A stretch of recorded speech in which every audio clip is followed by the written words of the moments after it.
I knew I was going back to work, but in the hospital, Sarah had trouble latching on. She was getting mad, frustrated.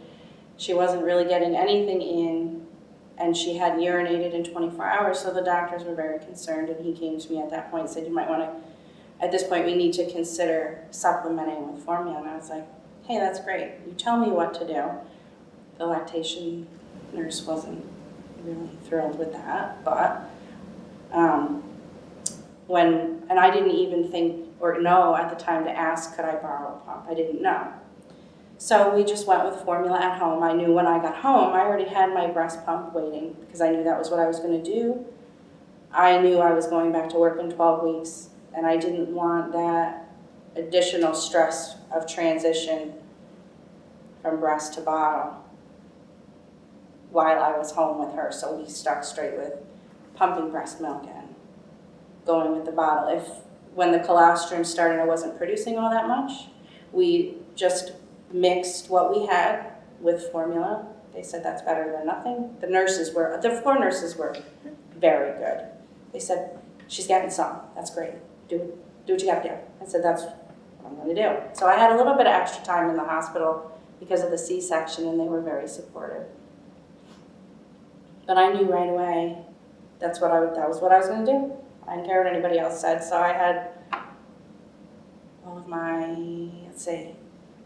ended up being a very overachiever in the milk production area. I only pumped 3 times a day, morning, noon, at night before bed, and ended up having to graduate to pumping. I could fill a 10-ounce bottle and overflow it on each side at each session. So I had enough in the freezer, knowing I was going back to work. I was very fortunate in that. For Sarah, we had, for the 6 months to focus on, she had breast milk for 6 months and beyond. So with Katie, I knew what I was doing right away. They brought me a breast pump in my room, and again, lactation. She wasn't latching on, we tried. Even with Sarah, I'll never forget, it was like, I think it was the 2nd or 3rd night we were home. And we were laughing, my husband and I, oh, those fools sent us home with this child. We don't know what we're doing. Oh my God, we are so stupid. But we were trying to breastfeed, and she was so angry. She was so mad. She was screaming, and I was holding her, and it was just spraying out. So I'm like trying to angle the poor kid. She's getting all over her face. My husband was like, what is going on up here? I'm like, I don't know what I'm doing. He's like, all right, just let me take her. So it was very funny. At least we could laugh about it. And Katie, so I knew that we had, as soon as I recognized that she was having trouble as well, right away I said, bring me a pump.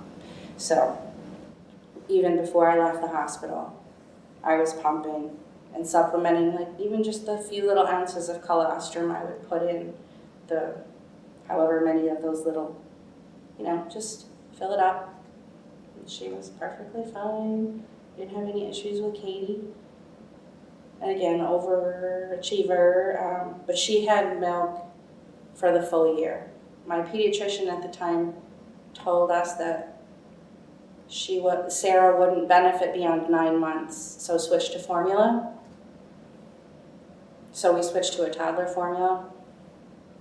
We were going to switch anyway prior to a year because we were going to Disney World, and I wasn't doing that down there. So she was going to be just shy of a year of breast milk, but Katie got it for the full year. And I had enough to donate milk to the Northeast Mother's Milk Bank in Massachusetts. I donated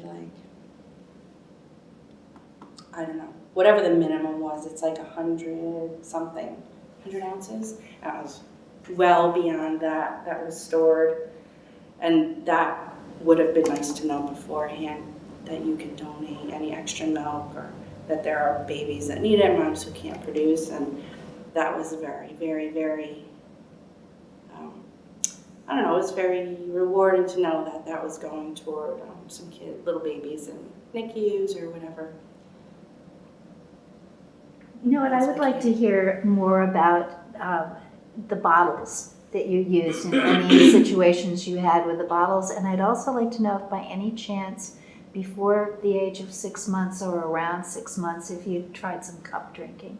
So you could talk about those things. We used the Dr. Brown's bottles, not because I would have purchased them on my own, but my sister-in-law used them, and one of her kids was very pukey and spit-uppy, so she used those, and she really liked them, so she gave them all to us. And between Sarah and Katie, the only thing we did was replace nipples and like the rubber guts to them, the stopper thingy.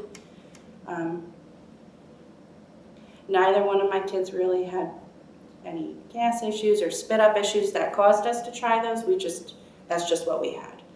I'm trying to think. Katie had thrush.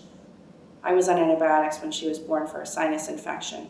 And so she was unfortunate. She got thrush. So we didn't know what was going on with her at first, if she had reflux or what, but feeding was challenging for her because I knew as soon as she was done, she was going to start to scream. Not spit up, but scream. So we didn't know at first if she was having some sort of problem, but it wasn't related to feeding. I can't remember what the other part of the question you asked was. Cup? Any cup, cups? no.